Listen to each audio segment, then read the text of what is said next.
Funding for this CyberWire podcast is made possible in part by Tanium. At Tanium, they know that in a distributed world, both business operations and agencies' missions increasingly begin at the endpoint.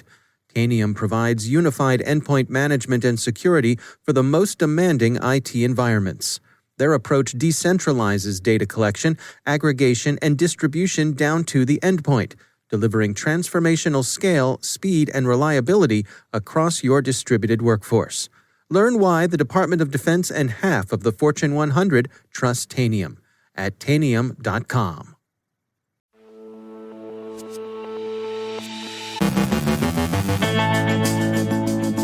Well-constructed phishing and smishing are reported out of Tehran. Estimates of SolarWinds compromise insurance payouts. Notes from industry on the convergence of criminal and espionage TTPs. Social engineering hooks have been baited with greed. Ring patches a bug that could have exposed users' geolocation and their reports of crime. Advice on cyber best practices from CISA and NSA. Robert M. Lee has thoughts for the incoming Biden administration. Our guest is Sir David Omand, former Director of GCHQ, on his book, How Spies Think, 10 Lessons in Intelligence. And an ethics officer is accused of cyberstalking.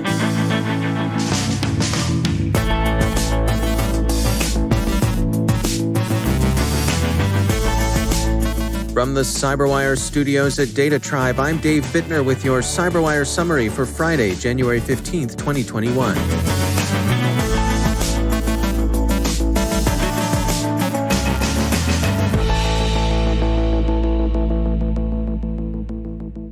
Iranian cyber campaigns have been overshadowed by the probably Russian Solorigate operations, but charming Kitten was active over the holidays.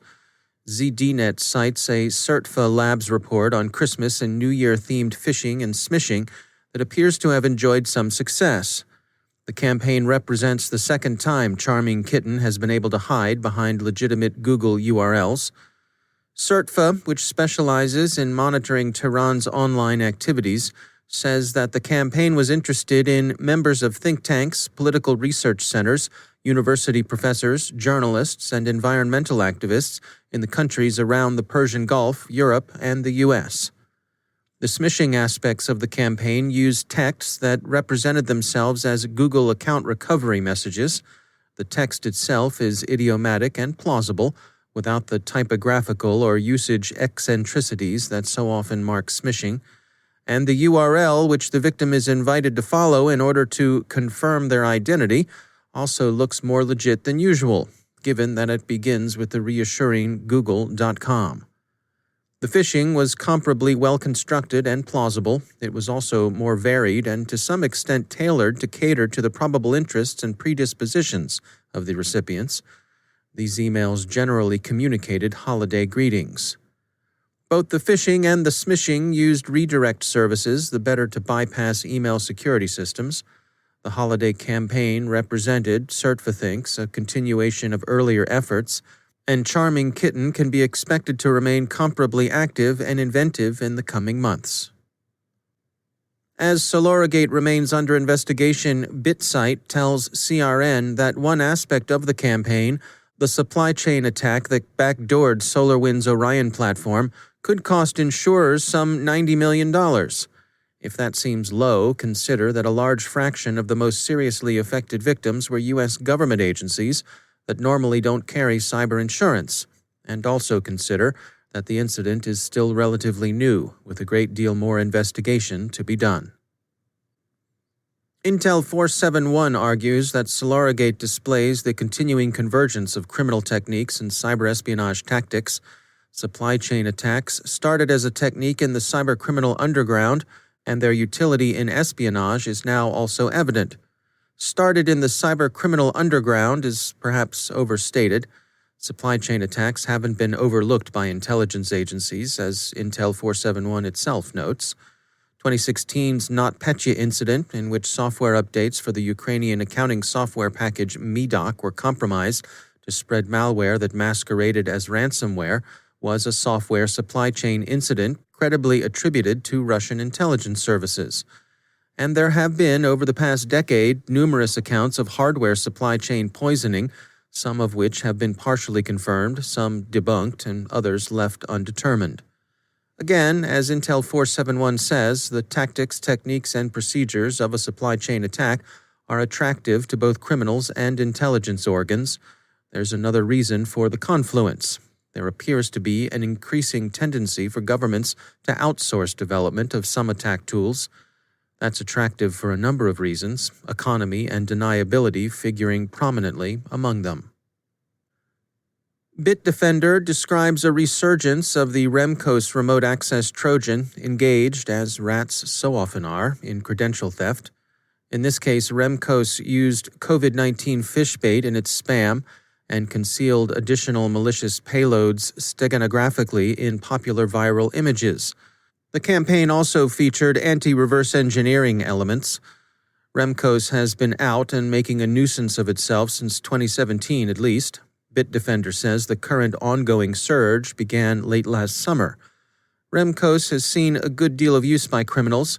In another example of the convergence of crimeware with spyware, it's also been used by APT-33, thought to be run by Iran, and the Gorgon Group, which researchers have associated with both criminal gangs and Pakistani agencies. Coronavirus fish bait has also been used in large-scale business email compromise campaigns. Proofpoint reports that the lures generally appealed to greed rather than fear. Typical bait with the act now urgency that characterizes social engineering in business email compromise dangles predictions of a coming vaccine-driven global economic boom, offering big profits to savvy early birds. Other bait suggests investment opportunities in distressed companies, sure to turn profits post-turnaround, or even the mundane notice about a vaccine-related shipment. Ring, the smart doorbell unicorn acquired by Amazon, says that it's fixed a privacy issue with its next-door neighborhood watch functionality. TechCrunch reports that hidden geolocation data and message metadata could have been exposed via a bug that enabled those who knew where to look to retrieve the data. The vulnerability was worrisome in that it could have exposed the locations of the homes of those who, for example, reported crimes. U.S. federal agencies, and by implication those in the private sector who do business with them, have been given 2 more bits of guidance on sound practice.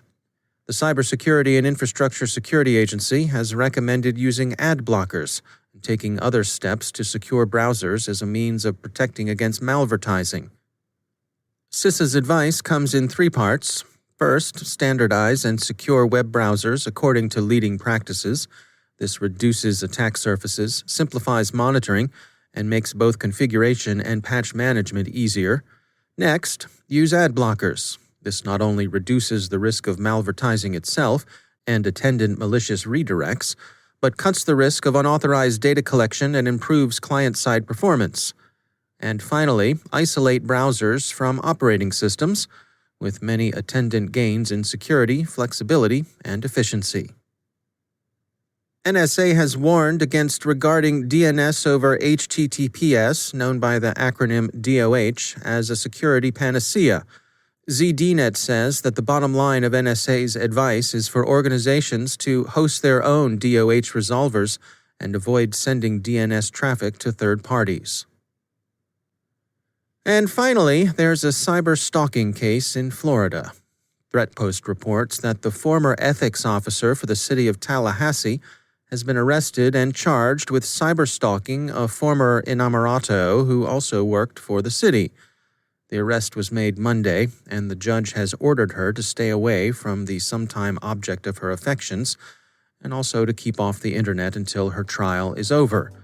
The former ethics officer, who had been responsible for, among other things, training Tallahassee's civil servants and office holders in, ethics, should be considered innocent of the misdemeanor until proven guilty.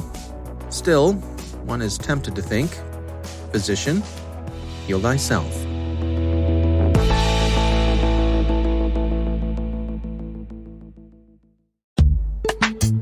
And now, a word from our sponsor, ExtraHop, securing modern business with cloud-native network detection and response.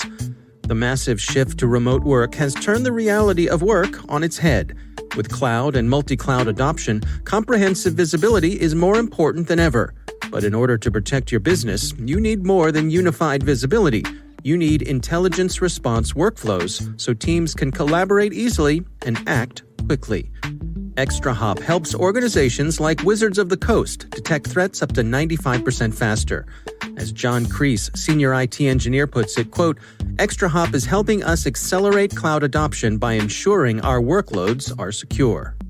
See how it works in the full product demo, free and no forms required, at extrahop.com/cyber. That's extrahop.com/cyber. And we thank ExtraHop for sponsoring our show.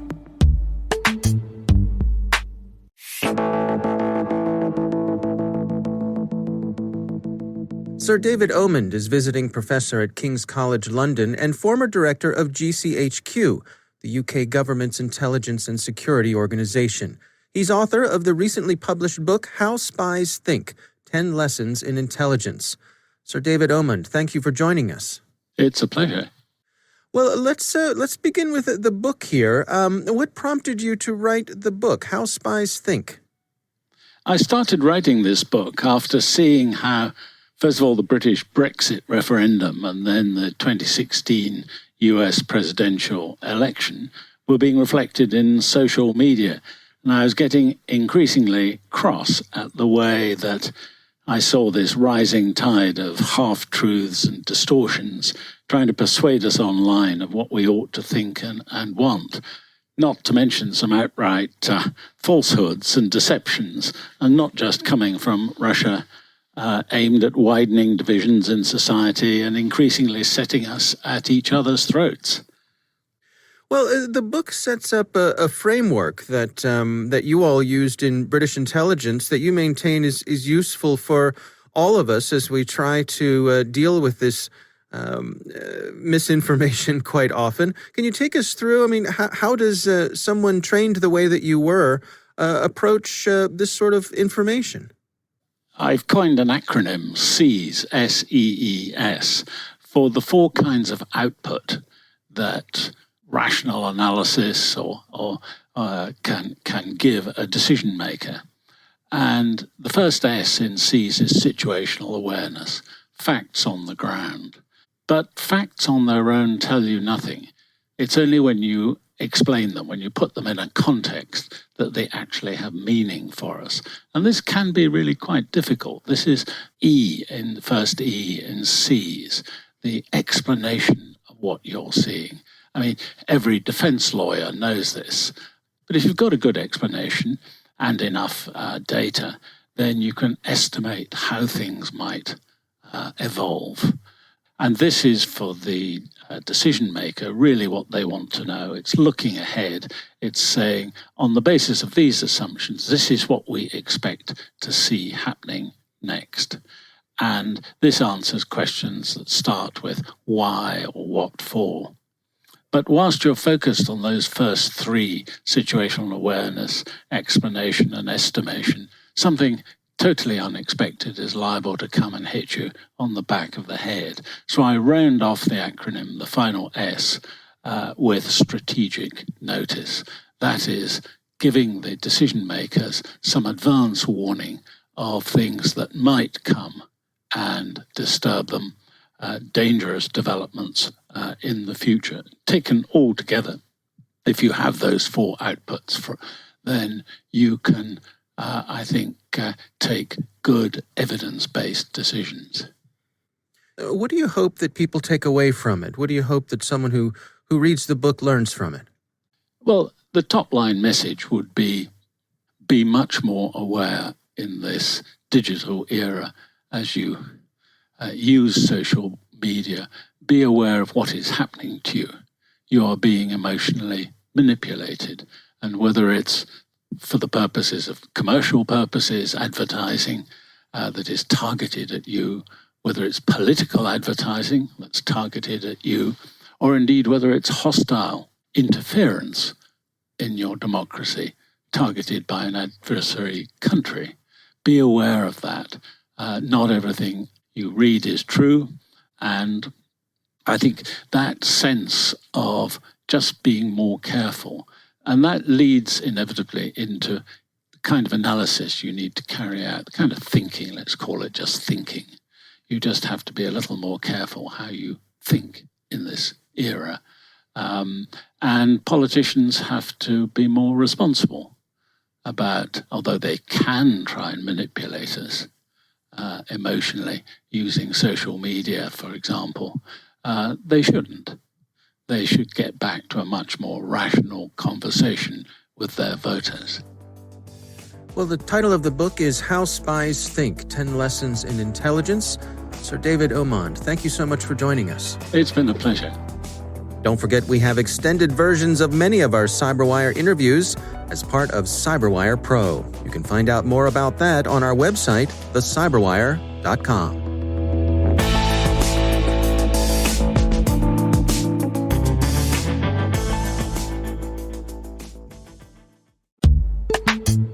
And now a message from our sponsor, CyberReason. If you're a defender fighting to protect your organization from the dark forces of cyber attackers, it might seem attackers have the advantage. To win, they only need to be successful once. As a cyber defender, you must be successful in ending attacks every single time. CyberReason reverses the attacker's advantage. They put the power back in your hands. Their future-ready attack platform gives defenders the wisdom to uncover, understand, and piece together multiple threats, and the precision focus to end cyber attacks instantly on computers, mobile devices, servers, and the cloud. Wherever your organization is being threatened, CyberReason is ready to win the battle against cyber attacks, with you and for you. Join them and the world's leading companies. Together, we are the defenders. CyberReason. End cyber attacks. From endpoints to everywhere. Learn more at cyberreason.com.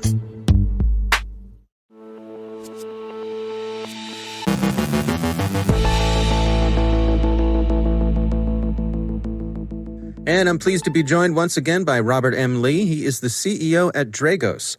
Rob, it's always great to have you back. We have got a new presidential administration coming into Washington, and I wanted to get your take on advice that you would have for an incoming administration from the ICS point of view. What sort of advice would you share? Great. So I've been giving advice to those that have asked in the transition team and similar. Happy to share it publicly. There's a couple key things I think are really relevant. And really, I'll start at the strategic level and then dig into maybe some more tactical areas. So number one, at a strategic level, when you think about cybersecurity, whether it's infrastructure related or not, one of the core problems we've consistently had is a misunderstanding of roles and responsibilities of the private sector and the government. And the reality is the government's involvement, contributions, and sometimes just direct funding of efforts in the private sector have been really well met. I mean, there's been a lot of things that they've done that have absolutely helped the community. At the same time, when you have success, or maybe you have a big mandate from somebody like Congress, and you try to go satisfy that mandate, you very naturally start running into conflict with the private sector. And fundamentally, I'm a strong advocate that tax-paying entities should not be competing with tax-paid entities. And it's not just on the sort of ethics of that statement. It's actually in the fact that one of the United States' greatest strengths is the ability to have a well-functioning government and a well-functioning private sector. Hollywood has done more for diplomacy by teaching kids in Norway English than an embassy in that location would.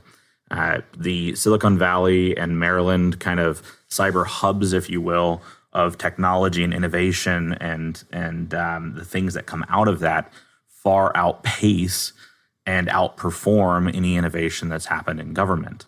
And that's a good thing. We even saw government take great advantage of this with the defense industrial base. We don't build airplanes. We go and talk to Raytheon and Northrop and Boeing, and we partner and we figure out how to create best-in-class weapon systems.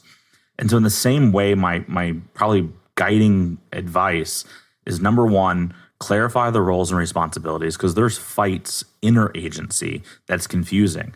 when I get CEOs of power manufacturing companies that ask me, like, who are we supposed to call? Because when the FBI comes in, they say, call me when there's an incident. DHS comes in, call me for this. DOE comes in, call me for this. And we have sector-specific agencies, and we should very much figure out and stick to roles and responsibilities. At the same time, stop telling the private sector that you can do things that you can't. Hey, we'll be your incident response team. You got like 4 people in the team. You don't even have the legal authorities. Like, stop it. And so figuring out how to balance that, or the idea that government's going to be creating technology that competes with the private sector, absolutely ridiculous. So, said simply, if you call the ball, you got the ball. If you say, hey, I'm on it, you got to own it. The private sector will instantly wash their hands of it and go, cool, they've got it. But if you can't scale the mission everywhere, and you can't really do what you're calling, then you got to not do it. Otherwise, you're going to confuse the heck out of folks. Sort of digging in beyond that, I would say that cybersecurity can be and should be nonpartisan. And we have seen this to great effect. When I went and testified to the U.S. Senate Energy and Natural Resources Committee in 2018, it was Republican and Democrats at a very decisive time in the United States, right? 2018, 2019, 2020, definitely very polarized politics. And the committee was great. And you couldn't pick out which ones were Republicans or Democrats on the ways they were asking the questions, because everybody cared that we wanted to have secure and reliable electric and gas and water infrastructure. Everyone agreed with that. We might have debated about the how, but we all agreed that this was worth doing and something that had a role for the private sector and a role for government. So keeping that bipartisan or nonpartisan nature of cybersecurity needs to be forefront, and we need to make sure that we're playing to our strengths. Those are kind of the 2 biggest themes. I got plenty of tactical suggestions. I make them, hey, here's what's going on here. Or, hey, please don't stand up yet another committee. Don't stand up yet another agency. Like, we have too much stuff. You need to button it up, if anything. There's all sorts of tactical things, but at a strategic level, if we make cybersecurity nonpartisan, if we play to our strengths, and if we clearly define those strengths and roles and responsibilities, we will be in a much better place nationally. All right. Well, Robert M. Lee, thanks for joining us.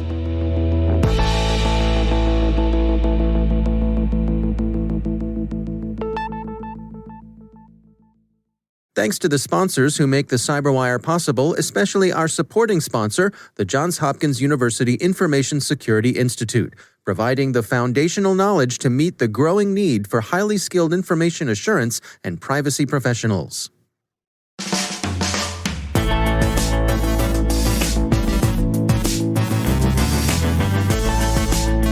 And that's the CyberWire. For links to all of today's stories, check out our daily briefing at thecyberwire.com. And for professionals and cybersecurity leaders who want to stay abreast of this rapidly evolving field, sign up for CyberWire Pro. It'll save you time and keep you informed. Discover your own backyard. Listen for us on your Alexa smart speaker, too. Don't miss this weekend's Research Saturday and my conversation with Selena Larson from Dragos on a pair of activity groups they've been tracking who now possess ICS-specific capabilities and tools to cause disruptive events. That's Research Saturday. Check it out. The CyberWire podcast is proudly produced in Maryland out of the startup studios of Data Tribe, where they're co-building the next generation of cybersecurity teams and technologies. Our amazing CyberWire team is Elliot Peltzman, Puru Prakash, Kelsey Bond, Tim Nodar, Joe Kerrigan, Carol Terrio, Ben Yellen, Nick Valecki, Gina Johnson, Bennett Moe, Chris Russell, John Petrick, Jennifer Iben, Rick Howard, Peter Kilpie, and I'm Dave Bittner. Thanks for listening. We'll see you back here next week.